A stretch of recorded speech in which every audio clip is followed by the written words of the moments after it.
બપોરના સાંજના 4 વાગ્યાના સુમારે આજુબાજુ વંદે ભારતની ટ્રેન પોરબંદરથી રાજકોટ તરફ આવી રહી હતી. એ દરમિયાન પરપ્રાંતીય છોકરાઓ છે, 4 છોકરાઓ જે રેલવે ટ્રેકની સાઈડમાં ઊભા રહીને સેલ્ફી માટે ફોટો માટે ઊભા હતા. અને એ દરમિયાન ટ્રેનની સ્પીડ વધારે હોવાથી અને અચાનક તેની અડફેટમાં આવી જવાથી 2 છોકરાઓ દીપક કોહલી અને દીપક પટેલ એમનું મૃત્યુ થયેલ છે અને એક ઇજાગ્રસ્ત છે, હાલ સારવાર હેઠળ છે.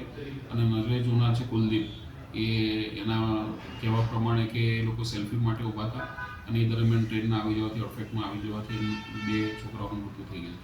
પ્રત્યક્ષદર્શી કુલદીપનું કહેવું એવું છે કે સેલ્ફી માટે ટ્રેકની સાઈડ પર ઊભા હતા અને એ દરમિયાન અચાનક ટ્રેન આવી જવાથી એને બૂમ કરેલી, પરંતુ જે મરણ જનાર છે 2 છોકરાઓ એમને ખબર પડતા પહેલાં ટ્રેન આવી જવાથી એમનું અડફેટમાં આવવાથી મૃત્યુ થઈ ગયું.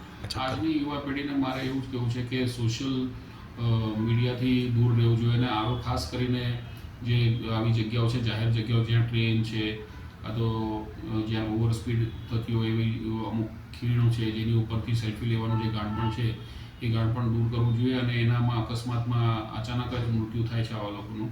અને આ ઇન્સ્ટાગ્રામને એમાં રીલ્સ બનાવવામાં નહીં પડવું જોઈએ. અને પોતાનો જીવ છે એ સૌથી પહેલાં કિંમતી છે. પછી દુનિયામાં આનંદ તો તમને પછીથી મળશે, પરંતુ તમારી જિંદગી જશે તો ફરીથી નહીં આવે, એ ખાસ મોડું કહેવાનું.